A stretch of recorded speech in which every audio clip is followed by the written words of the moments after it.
मित्रांनो, न्यू मधुर मराठी या चॅनलमध्ये आपलं स्वागत आहे। घरोघरी मातीच्या चुली या मालिकेच्या आजच्या एपिसोडमध्ये जेव्हा जानकी देखील तिचा शरूवरचा विश्वास बोलून दाखवते, तेव्हा ऐश्वर्या विचारते की काय तुझाही विश्वास आहे? अगं पण कशावरून? त्या शर्वरीने तुम्हा सगळ्यांना इमोशनल ब्लॅकमेल करून एक काहीतरी स्टेटमेंट दिलंय, त्यावरून तुम्ही तिच्यावर विश्वास ठेवताय? जानकी, अगं विसरलीस का? ही तीच शर्वरी आहे जिने तुझ्या पेड्यामध्ये विष घालून तुला मारण्याचा प्रयत्न केला होता। तुम्ही काही सांगितलं ना तरी माझा तिच्यावर कधीच विश्वास बसणार नाही।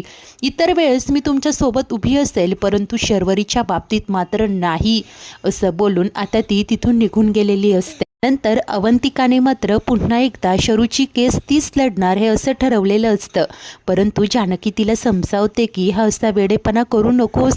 अगं तू प्रेग्नेंट आहेस, हे सगळं तुझ्यासाठी खूप स्ट्रेसफुल होऊ शकतं। परंतु इकडे अवंतिकाला असं वाटत असतं की जर का सुमित्रेला लवकर बरं करायचं असेल तर शरूला घरी घेऊन यावं लागेल, आणि त्यामुळे ती शरूच्या सुटकेसाठी शक्य तितके सगळे प्रयत्न करायचं ठरवते। आता हे सगळं ऐकून जानकी मनाशी विचार करत असते की हे सगळं तर ठीक आहे ग अवंतिका, परंतु या सगळ्याने तुझ्यात आणि सौमित्र भाऊजींमध्ये तिकडे दुरावा यायला नको याचीच तिला काळजी वाटत असते। आणि तितक्यात सौमित्र अचानकपणे येतो आणि अवंतिकाचा हात पकडून खेचतच तिला घेऊन जात असतो।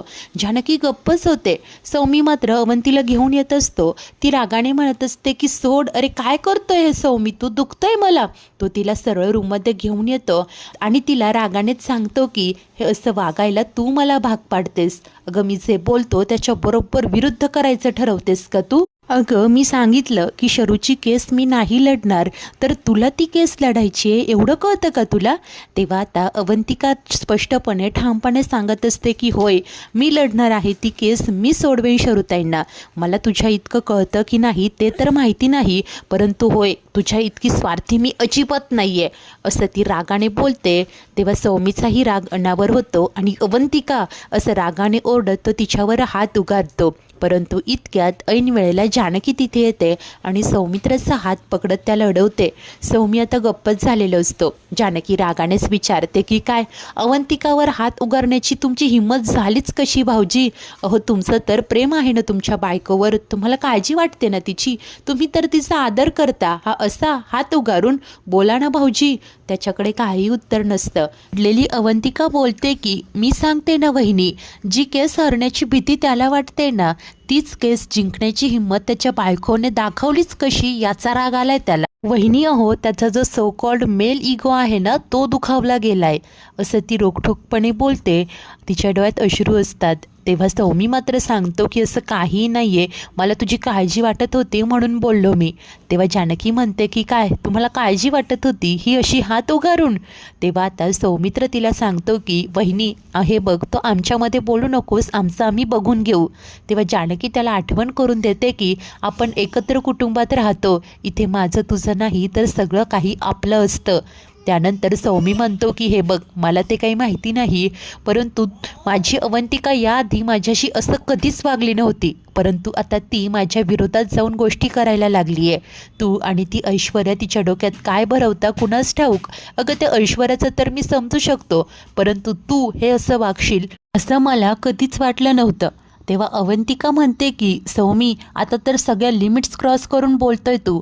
हे बघ, आपल्या दोघांमध्ये अंतर ऐश्वर्या आणि जानकी वहिनींमुळे नाही तर तुझ्या आडमुठेपणामुळे येतंय, त्यामुळे त्यांना तर तू ब्लेम करूच नकोस, असं ती रागाने पोटतिडकीने सांगत असते। जानकी म्हणते की अगं अवंतिका हळू, परंतु अवंतिका ऐकायलाच तयार नसते आणि सौमित्राचा चांगलाच पाणउतारा करत असते। त्याच वेळेस दुसरीकडे रूममध्ये आल्यानंतर ऐश्वर्या देखील सारंगला समजावत असते की हे बघा, मी समजू शकते आईंना होणारा त्रास, त्यांना वाटणारी काळजी, ते सगळं पटतंय मला, परंतु त्या शर्वरीच्या बाबतीत तुम्ही लोक जे विचार करताय तसं अजिबात नाहीये। मी समजू शकते, त्यांच्यासाठी ती शर्वरी त्यांची निरागस मुलगी आहे जी काही चूक करूच शकत नाही, म्हणूनच तर तिच्या बाबतीत अतिविचार करून उगीचच त्या स्वतःला त्रास करून घेतात। सारंग म्हणतो की ऐश्वर्या हो हे काय बोलताय तुम्ही, आई आहे ती, आईला आपल्या मुलीची काळजी तर वाटणारच ना. आणि एक भाऊ म्हणून आता तर मला देखील शरुताईची खूप काळजी वाटते. मला तर हेही वाटतंय की आपण दोघे जेलमध्ये होतो ना तेच बरं होतं, निदान शरुताईला तरी त्रास झाला नसता. ऐश्वर्या आश्चर्याने म्हणते की हो हे काय बोलताय सारंग. तेव्हा तो सांगतो की हो खरं तेच बोलतोय. जेव्हापासून शरुताई जेलमध्ये गेली आहे माझ्या आईची तब्येत खालावली आहे, तिला त्रास होतोय, दिसत नाही आहे का तुम्हाला. तेव्हा ऐश्वर्या देखील तावाने सांगत असते की आपल्याला त्यांना होणारा त्रास दिसतोय, परंतु आपला त्रास त्यांना का दिसत नाही आहे सारंग. सारंग म्हणजे असं प्रश्नार्थक विचारतो. तेव्हा ऐश्वर्या त्याला सांगते की तुमच्या आईला माझ्या बाबतीत काय प्रॉब्लेम आहे मला कळतच नाही आहे. अहो आपण आल्या आल्या त्या माझ्या अंगावर कशा धावून आल्या बघितलंत ना तुम्ही. सारंग म्हणतो की अहो तुम्ही बोललात असं की कुणालाही राग येईल. तेव्हा ऐश्वर्या बोलते की ठीक आहे, तुमच्या आईला माझ्याबद्दल काही वाटेल, चांगली इमेज निर्माण होईल, हा विषय आपण एक वेळ बाजूला ठेवूया, परंतु आपण जेलमधून आल्यानंतर तुमच्या आईने एका शब्दाने तरी विचारलं का तुम्हाला, बाबा रे तू कसं आहेस, तिथे तुला काही त्रास तर नाही ना झाला. आता हे ऐकून सारंगही गप्पच झालेलो असतो. त्याच वेळेस दुसरीकडे जानकी अवंतीला म्हणते की अगं तू तरी थांबव, कशाला शब्दाला शब्द वाढवते सुगी, भरल्या घरात वाद वाढवू नका असंच ती सांगते.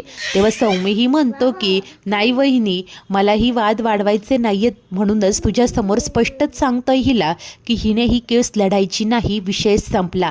तेव्हा अवंतिका म्हणते की नाही हं सौमी, ज्या दिवशी ही केस जिंकून मी येईल ना त्या दिवशी हा विषय आपोआपच संपेल. आणि काय रे उगीच हे करायचं नाही ते करायचं नाही या अशा ऑर्डर का सोडतोस, मी काय प्रॉपर्टी आहे तुझी. हे बघ मी बायको आहे तुझी आणि मी वकील झाले ते केसेस लढण्यासाठी, त्यामुळे मी कुठली केस लढायची नाही हे तू नको ठरवूच, ते मी ठरवेन. तेव्हा सौमी देखील स्पष्टपणे सांगतो की ठीक आहे, मग जर का तुला तुझ्याच मर्जीने वागायचं असेल ना तर मग वहिनी हिला एक गोष्ट सांगून ठेव, पासून हिचा आणि माझा संबंध संपला. हे ऐकताच अवंतिका आणि जानकी दोघींनाही मोठा धक्काच बसलेला असतो. सौमी मात्र तिथून निघून जातो. अवंतिका आता कोलमडून जाते, रडायला लागते आणि जानकीला म्हणत असते की हा आता काय बोलून गेलाय वहिनी, याचं याला तरी कळतंय का, संबंध संपला म्हणजे काय.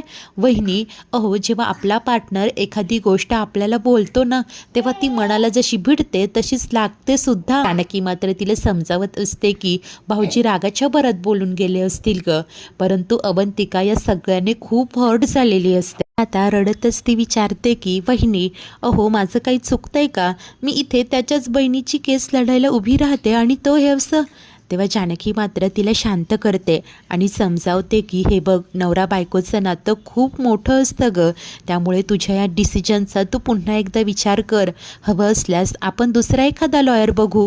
परंतु अवंती आता डोळे पुसते आणि जानकीला स्पष्टपणे सांगते की नाही बहिणी, आता मी ठरवलंय, या घरची जबाबदार सून म्हणून मी हे सगळं करून दाखवणारच, मग जे व्हायचंय ते होऊ दे. जानकी देखील आता गप्पच झालेली असते. त्याच वेळेस दुसरीकडे ऐश्वर्या सारंगला सांगत असते की अहो जेव्हा आपण परत आलो तेव्हा तुमची आई माझ्यावर खेकसल्या, नंतर काय मी शर्वरीबद्दल बोलले तेव्हा त्यांनी माझ्या कानाखाली मारली, नंतर जेव्हा पोलीस शर्वरीला पकडून घेऊन गेले तेव्हा त्या ढसढसा रडायला लागल्या. सारंग मी सांगते ना तुम्हाला, त्यांना फक्त त्यांच्या मुलीचीच काळजी आहे, बाकी इतर कुणाचंच त्यांना काही सोयरसुतक नाही आहे. आता तेव्हाच बाहेरनं जात असलेल्या जानकीने हे सगळं ऐकलेलं असतं. ती आत येते आणि सरळ म्हणते की अगं हे काय बोलते तू ऐश्वर्या. ऐश्वर्या मात्र सांगते की खरं तेच बोलते. आता सारंग देखील ऐश्वर्याच्या सुरात सूर मिसळतो, त्यालाही ऐश्वर्याचं म्हणणं पटत असतं. तेव्हा जानकी दोघांनाही समजावते की हे बघा जेव्हा तुम्ही घरी आला होता तेव्हा विक्रांत भाऊजींचे अंत्यविधी सुरू होते आणि नंतर लगेचच पोलीस शर्वरी वंशांना पकडून घेऊन गेले. आई त्या मनस्थितीतच नव्हत्या की कुणाची विचारपूस करतील. हे बघा तुम्ही प्लीज त्यांची मनस्थिती समजून घ्या, त्यांना समजून घ्या. तेव्हा सारंग सांगतो की वहिनी अगं समजूनच तर घेतोय ना, म्हणूनच तर मी ऐश्वर्याला हेही म्हटलं की ताईऐवजी एक वेळ मला जेलमध्ये राहावं लागलं असतं ना तरीही चाललं असतं, परंतु आईला होणारा त्रास तुला दिसतोय ना ग. तेव्हा आता जानकी समजावते की भाऊजी अहो आईंचं जेवढं वंशांवर प्रेम आहे तेवढंच तुमच्यावर देखील. जेव्हा तुम्ही दोघे जेलमध्ये होतात ना तेव्हाही त्यांची अशीच अवस्था होती, परंतु अहो शर्वरी वंशांविरोधात पोलिसांकडे ठोस पुरावे आहेत, त्यामुळे त्यांना शिक्षा होते की काही भीती आहे त्यांना, त्यामुळे प्लीज आईनं समजून घ्या. आता मात्र सारंग गप्प होतो. त्यानंतर जानकी ऐश्वर्याला सांगते की जरा बाहेर येतेस का, तुझ्याशी बोलायचं आहे. नंतर दोघेही खाली येत असतात तेव्हा जानकी ऐश्वर्याला समजावते की हे बघ, तुमच्या दोघांच्या भांडणांमध्ये मला बोलायचा अधिकार नाही आहे, परंतु आईंचा विषय निघाला म्हणून मी बोलले. अगं कधी काय कसं बोलायचं जरा विचार करायचा, सारंग भाऊजींना वाईट वाटलं असेल. तेव्हा आता ऐश्वर्या सांगते की आता खरं बोलण्याचा अधिकारही नाही आहे का या घरात. वर जानकी पुन्हा समजावते की जर का आपल्या बोलण्याने नाती दुरावणार असतील ना, तर कधी कधी बोलताना विचार करावा. ऐश्वर्या तिला सांगते की हे बघ, जे खरं आहे ना तेच मी बोलले, आणि जर का काही चुकीचं बोलले असेल तर आय एम सॉरी, परंतु सारंगची बायको म्हणून मला इतकंच वाटतं ग, त्यांनाही या घरातला त्यांचा सन्मान मिळावा, त्यांचीही काळजी घेतली जावी. आता हे वाटणं देखील चुकीचं आहे का? जानकी सांगते की हो ग, एक बायको म्हणून तुला त्यांची काळजी वाटते याचा आनंदच आहे मला, परंतु अगं तुझा टोन चुकला. हेच जर का तू सारंग भाऊजींना प्रेमाने सांगितलं असतं ना, तर त्यांना इतकं वाईट नसतं वाटलं. तेव्हा आता ऐश्वर्या माफी मागते, म्हणते की आय एम सॉरी ग, पण तुझा विश्वास आहे ना माझ्यावर. तेव्हा जानकी बोलते की हो अगं, मला माहिती आहे तू पूर्णपणे बदलली आहेस, पण नशीब हे सगळं मी ऐकलं. जर का इतर कोणी ऐकलं असतं तर उगीच गैरसमज झाला असता. ऐश्वर्या अवाक होऊन म्हणते की कधी जमेल ग मला तुझ्यासारखा असा डीपली विचार करणं. तेव्हा जानकी हसूनच सांगते की जमेल, फक्त स्वतःला दुसऱ्याच्या जागी ठेवून बघायचं, नक्की जमेल. बरं चल आता मी जाते, जेलमध्ये जायचं आहे. तेव्हा आता इकडे ऐश्वर्या उपासाने म्हणते की काय तिच्यासाठी डबा घेऊन? कमाल आहे तुझी जानकी. अगं ज्या शर्वरीमुळे ऋषिकेश दादा जेलमध्ये गेले, जिने तुझ्यावर विषप्रयोग केला, तू मरता मरता वाचलीस, तिच्यासाठी तू डबा घेऊन जाते? कुठून आणतेस का हा सगळा इतका चांगुलपणा? तेव्हा जानकी सांगते की नाही ग, मी तर फक्त माझं कर्तव्य करते, आणि कोणी आपल्याशी वाईट वागलं म्हणून आपणही तसंच वागायचं, मग त्याच्यात आणि आपल्यात काय फरक उरेल? आयुष्यात मी एक गोष्ट फॉलो करते, फॉरगेट अँड फॉरगिव्ह. हे बघ, एखाद्याला मनापासून माफ करायचं आणि आपली पाटी कोरी करून टाकायची. नाती टिकवण्यासाठी रोज एफर्ट्स घ्यावे लागतात. आणि आता ती पुढे काहीच सांगणार, परंतु गप्प होते आणि बोलते की जर पुन्हा काही मी बोलले ना तर आधीसारखं म्हणशील. मास्तरीनबाई पुन्हा लेक्चर द्यायला लागल्या. तेव्हा ऐश्वर्या देखील हसूनच सांगत असते की हो मास्तरीनबाई, आता जा, तुमच्या लाडक्या वंशांसाठी डबा घेऊ. स्माईल करत निघून जाते. ऐश्वर्या मात्र पुटपुटते की जानकी काय करू ग मी तुझं. तिला खरं तर जानकीची काळजी असते, परंतु शरूचा राग असतो. तर काहीच वेळाने जानकी जेलमध्ये पोहोचते. शरूकडे येते आणि विचारते की कशा आहात वंश. तेव्हा ती म्हणते की कशी असणार ग. तेव्हा आता जानकी म्हणते की माफ करा, तुमच्या काळजीपोटी विचारलं, बाकी काही नाही. तेव्हा शर्वरी म्हणते की हो ग, कळतंय मला, विचारपूस करणारं कोणीतरी आहे. ही फिलिंग ना खरंच बळ देणारी, लढायला ताकद देणारी असते, आणि याची खरंच खूप गरज आहे मला. जानकी भाऊक होऊन म्हणत असते की वंश, मी समजू शकते. तर शरूला आश्चर्य वाटत असतं की ती इतकी चुकली तरीही जानकी रोज तिच्यासाठी डबा घेऊन येते, इतकं सगळं करते. तेव्हा जानकी सांगते की वंश, अहो तुम्ही आमच्या घरातले आहात. जेव्हा घरातला एखादा माणूस चुकतो तेव्हा तो सुधारावा म्हणून प्रयत्न करतो ना. त्यानंतर आता शर्वरी म्हणत असते की बहिणी, खरं सांगू का, मी आता सगळ्यांना सगळं सांगून टाकणार आहे, माझं राहुलशी असलेलं नातं, मी केलेली चोरी. परंतु जानकी बोलते की नाही, आता सध्या तुम्ही कोणाला काहीही सांगू नका, याने सगळ्यांना स्ट्रेस येईल. बघा, आत्ता सध्या तुमचं जेलमधून बाहेर येणं जास्त महत्त्वाचं आहे. एकदा की तुम्ही बाहेर आलात ना, आपण ठरवून सगळ्यांना सगळं काही सांगूया, अगदी आईंना देखील. तेव्हा शर्वरीही तयार होते आणि जानकीचा हात हातात घेऊन सांगते की थँक्यू, मला समजून घेण्यासाठी आणि समजून सांगण्यासाठी सुद्धा. त्यानंतर काहीच वेळात शरू विषय काढत म्हणते की उद्या कोर्टात केस उभी राहणार आहे. सौमित्र दादाची तयारी झाली ना, तो तयारी तर करतोय ना वहिनी.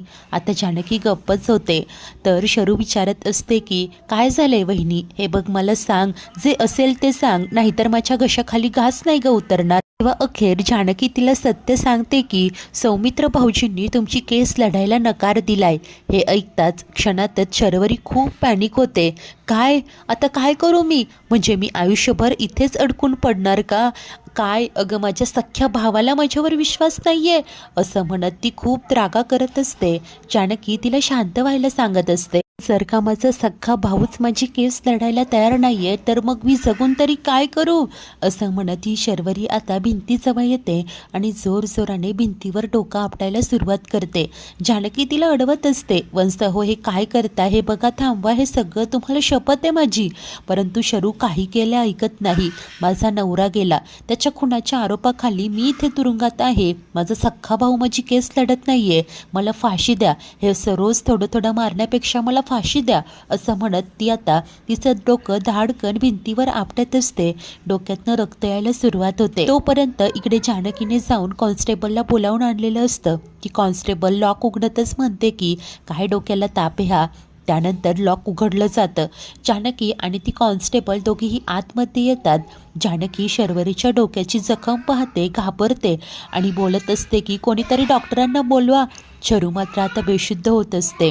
आणि त्याच वेळेस इकडे घरी असलेली सुमित्रा शर्वरी असं म्हणत अचानक जागी होते आणि काळजी करत विचारत असते की माझी शरू तर ठीक आहे ना, ही शरू ठीक तर असेल ना, असं म्हणत ती आता जागी झालेली असते.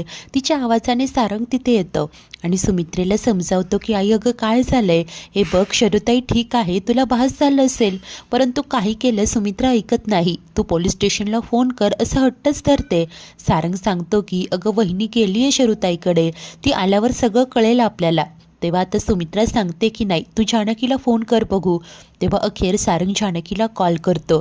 तोपर्यंत इकडे जानकी बेशुद्ध शर्वरीला घेऊन हॉस्पिटलमध्ये आलेली असते. डॉक्टर असं म्हणत हाका मारत असते. शर्वरीला स्ट्रेचरवरनं घेऊन जात असतात आणि त्याच वेळेला इकडे जानकीचा फोनही वाजत असतो. जानकी फोन उचलत नाही. सुमित्रेला आता शरूची खूपच काळजी वाटत असते. ती सारंगला म्हणते की पुन्हा फोन कर. इकडे शरूला आता आतमध्ये नेलं जातं. पुन्हा एकदा जानकीच्या मोबाईलची रिंग वाजते. त्यानंतर ती फोन पाहते, फोन रिसीव करते. तेव्हा सारंग लगेच तिला विचारू लागतो की वहिनी तू तिथे पोहोचलीस ना, शरूताईची भेट झाली ना, कशी आहे ती. जानकीला कळेनासं होतं की असं अचानक तो का विचारतोय. तेव्हा सारंग आता सुमित्रेला पडलेल्या स्वप्नाबद्दल सांगतो. आता जानकी मनाशी विचार करते की जर खरंच सांगितलं तर आईंना खूप त्रास होईल, त्यामुळे आत्ताच काही सांगायला नको. आणि ती सारंगला प्रश्न करते की भाऊजी फोन स्पीकरवर तर नाही आहे ना. तो बोलतो की नाही, काय झालंय. तेव्हा जानकी म्हणते की हे बघा वंस ठीक आहे, मी आत्ता इतकंच सांगू शकते, परंतु बाहेर गेल्यानंतर तुम्ही मला पुन्हा फोन करा. आता सारंग होकार देतो, फोन ठेवतो आणि सुमित्रेला सांगतो की शरूताई ठीक आहे आई अगं. परंतु आता सुमित्रेला संशय आलेला असतो की सारंग तिच्यापासून काहीतरी लपवतोय. ती विचारते की काय रे, कसला विचार करतोय.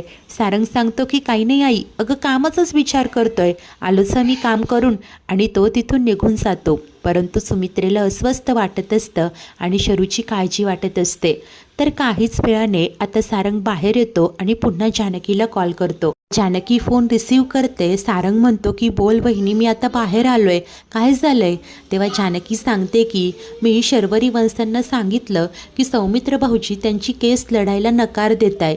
हे ऐकून त्यांना खूप राग आला. माझा भाऊ माझी केस लढत नाहीये या गोष्टीचा त्यांना खूप राग आला, त्यांना सहनच नाही झालं. आणि नंतर अचानकपणे जोरजोराने त्या भिंतीवर डोकं आपटायला लागल्या. या सगळ्यात भाऊजी त्यांच्या डोक्याला खूप मार लागलाय. तेव्हा सारंग घाबरतो. अगं काय सांगते असं विचारतो. तेव्हा जानकी म्हणते की हो काळजी करू नका, आत्ता मी त्यांना हॉस्पिटलला घेऊन आले, डॉक्टर त्यांच्यावर उपचार करताय. परंतु हे बघा या सगळ्यातलं तुम्ही आईंना काहीही कळू देऊ नका. तेव्हा सारंग बोलतो की काय अगं का कुणाच ठाऊक, तिला आधीच कळलं ग शरूताईला काहीतरी झालं, मला विचारत होती की ताई कशी आहे म्हणून. बहिणी अगं जर का आपण आत्ता आईला काही सांगितलं नाही आणि नंतर जर काही शरूला जास्त त्रास झाला तर आई आपल्याला कधीच माफ करणार नाही. तेव्हा जानकी बोलते की नाही नाही असं काहीही होणार नाही, भाऊजी डॉक्टर आहेत ना, हे बघा सगळं ठीक होईल. परंतु आत्ता तुम्ही आईंना यातलं काहीही कळू देऊ नका, जर का त्यांना सत्य कळालं तर त्यांच्या तब्येतीवर येईल. सारंगही होकार देतो. पुढे जानकी सांगते की मला घरी यायला उशीर होईल, त्यामुळे तुम्ही प्लीज ऐश्वर्या आणि अवंतिकाला जेवणाचं बघायला सांगा. जरी अवंतिकाला जमलं नाही तरी ऐश्वर्याला सगळं एकटीने मॅनेज करायला सांगा. सारंग होकार देतो आणि जानकी फोन कट करते. आता तिला खूप टेन्शन आलेलं असतं.